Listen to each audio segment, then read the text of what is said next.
مفتی صاحب سے سوال یہ ہے، کیا رمضان شریف کی مبارکباد دینا یہ ضروری ہے؟ کیا اس پر کوئی حدیث مبارکہ ہے؟ جواب ارشاد فرمائیں۔ رمضان شریف کی مبارکباد دینا تو ایک اچھا عمل ہے، اور نبی پاک صلی اللہ علیہ وآلہ وسلم خود گویا کہ خوشخبری دیتے ہوئے اپنے اصحاب سے آپ نے جو خطبہ ارشاد فرمایا، اور اس میں رمضان شریف کے بارے میں کہا شہر المبارک، کہ یہ برکتوں والا مبارک مہینہ یہ تمہارے پاس جو ہے وہ آ رہا ہے، اس کے روزے اللہ پاک نے فرض کیے ہیں، اور یہ وہ مہینہ ہے کہ جس کے اندر نفل کا ثواب فرائض کے برابر اور فرائض کا 70 گنا ثواب بڑھا دیا جاتا ہے، جنت کے دروازوں کو کھول دیا جاتا ہے، دوزخ کے دروازوں کو بند کیا جاتا ہے، شیطان کو قید کیا جاتا ہے۔ تو یعنی اس طرح کی کئی چیزیں آپ صلی اللہ علیہ وسلم نے ایک طویل جو خطبہ ارشاد فرمایا، اور یہ تو آپ نے لوگوں کو بشارتیں عطا فرمائی، روزہ افطار کروانے والوں کے لیے آپ نے بشارتیں خوشخبریاں عطا فرمائی، روزے داروں کو سیر کے ساتھ یعنی کھانا کھلانے کے حوالے سے بھی آپ نے ان پر بشارتیں عطا فرمائی ہیں۔ یعنی رمضان کا جسے کہیں کہ اہتمام، رمضان کے بارے میں لوگوں کو پوری وہ تفصیل اور ڈیٹیل ارشاد فرمانا، بشارت دینا، خوشخبری دینا، یہ تو آپ صلی اللہ علیہ وسلم سے باقاعدہ یہ ثابت ہے۔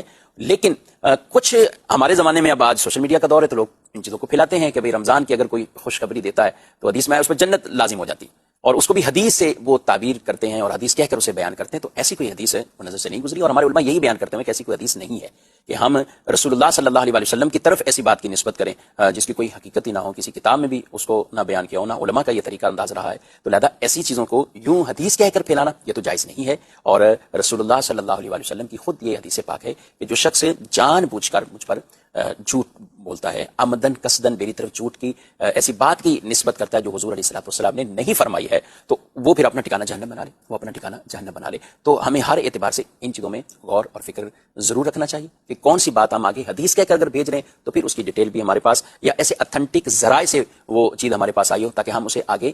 لوگوں کو بھی بھیجیں اور وہ دعوت عام کریں۔ لیکن ایک چیز جس کی بنیادی غلطی پر ہے اور جس کی بنیادی جہالت اور عدم علم پر ہے، یا بلکہ اب علماء اتنا اس کو بیان کر رہے ہیں کہ اس طرح کی باتیں نہیں پھیلانی چاہیے، تو یہ قصدن یہ سارے معاملات ہو رہے ہوتے ہیں۔ تو لہذا اس طرح کی کوئی بھی ایسی پوسٹ یا کوئی ایسی تحریر جس میں خوشخبری کی مبارکباد دینے والے پہ جنت لازم ہو جائے اور وہ بھی حدیث کے طور پر جو اس طرح بیان کر کے اس کو، تو یہ بالکل جائز نہیں ہے۔ باقی رہا صرف مبارکباد دینا، خوشخبری یہ کہہ دینا اور لوگوں کو آمد کی مبارکباد دینا، یہ جائز ہے، اس میں کوئی کسی طرح کا وہ معاملہ نہیں، اور خود رسول اللہ صلی اللہ تعالی علیہ وسلم سے باقاعدہ